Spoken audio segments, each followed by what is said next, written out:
Is this it? Is this the end of former Secretary of State Hillary Clinton? A Senate panel report on Benghazi placing a giant chunk of the blame squarely on the State Department. What does that mean, though, for Secretary Clinton's political future? Big deal or just a big whoop? Joining us, our political panel, The Hill's managing editor, Bob Cusack, The Washington Post, Karen Tumulty, and the National Journal's Sam Baker. First, you, Karen. The Benghazi, is this a potentially serious issue for the former secretary?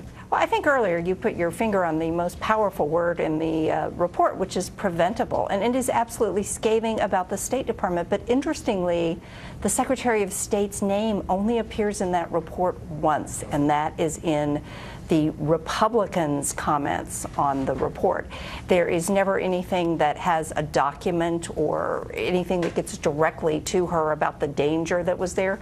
So I don't know that there is anything in this report that is going to change somebody's mind about Hillary Clinton. Bob, there's a cable August 16th that my colleague Catherine Herridge has reported on, and it's classified, so I haven't seen it. But it has a list of people that supposedly it was supposed to go to. Now, there's no indication anybody whose name is on it actually saw it, but apparently it has Secretary Clinton's name on it. It doesn't say she necessarily saw it. Right. That's classified, though. But does that in any way, up what Karen says and create a bigger problem? There are questions that still remain, and the big question is, why didn't she see it if she didn't see it? And as Jason Chaffetz has said, Congressman from Utah, says no one's really been brought to justice here, and that's a big deal.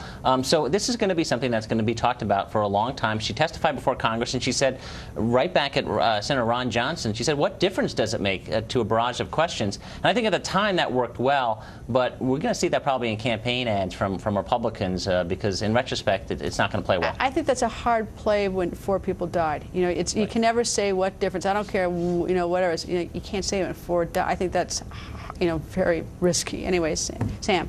No, I mean, I think I agree. We certainly haven't heard the last of it. If she does run, this is going to be something she's going to have to deal with and contend with and answer some questions about it. But to Karen's point, a lot of people have sort of made up their minds, either are pretty convinced of what happened here or have already sort of written this scandal off, and that is, going to be something that sort of colors how big of an issue this is. The interesting thing, I think, is if any Democrat raises it in the debates, and because she's not going to be alone, and of course she's the favorite and of a heavy favorite to win the nomination, I think she will, but will Democrats use Benghazi against her? Well, of course, Governor Schweitzer, he's running as the anti-Obama, supposedly, and I guess to the extent that he runs the anti-Obama, he may try to be running the anti-Secretary Clinton.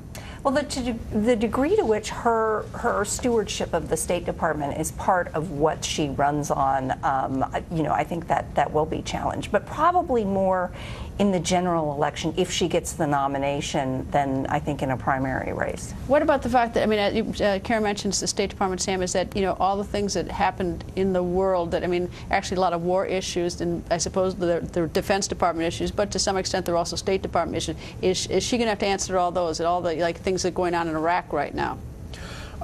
Yeah, I think so. Yeah, and we saw this in the Democratic primary in 2008, that she ran very strongly on foreign policy experience, that she had sort of been in the midst of all these things when she was First Lady.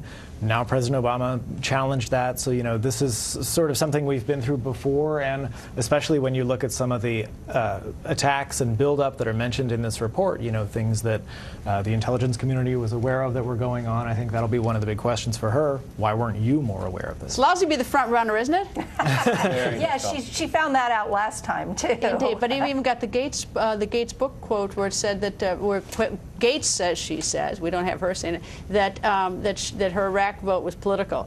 Right. I think the Clinton campaign, when it forms, is going to have some type of simple message of her achievements at the State Department, because Republicans are already going after it, her resetting relationships with Russia. That didn't work. So there's going to be a lot of debate about her role as Secretary.